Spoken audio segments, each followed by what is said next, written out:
Maayong buntag sa inyong tanan, guys. So, nagluto ako guys ng cabbage na mayroong sahog na manok.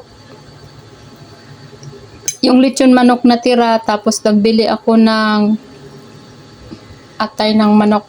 So, yun po yung sinahog ko, guys. Ayan. Ito yung manok na lechon manok na tira. Nalo ko. So, lagyan ko ng konting carrots. Tapos, nilagyan ko to ng konting sili green, yung anghang. Ewan ko lang kung magugustuhan to ni Princess kasi hindi talaga siya mahilig sa anghang.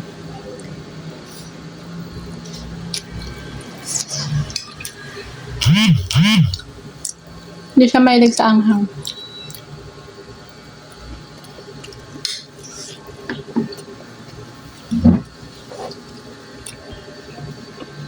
Ngunit, ako rin naman, hindi rin ako mahilig sa anghang. Kaso, kapag mga ganitong luto, may mga atay ganun, nilagyan ko yung konting anghang para hindi nakakaumay kainin.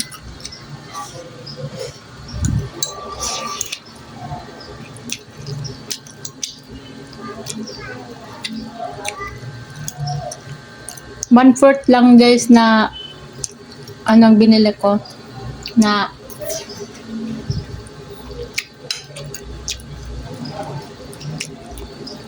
atay na manok. 50 pesos. Kasi yung 100 pesos na pera ko, pinagkakasya ko lang yan.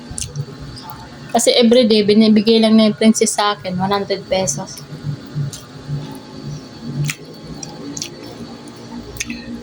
$100 pesos.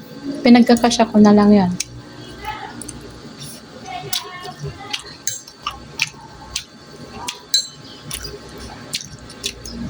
Sakto lang din naman.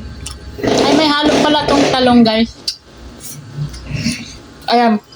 Talong. Talong. Ayan o. Talong to, talong.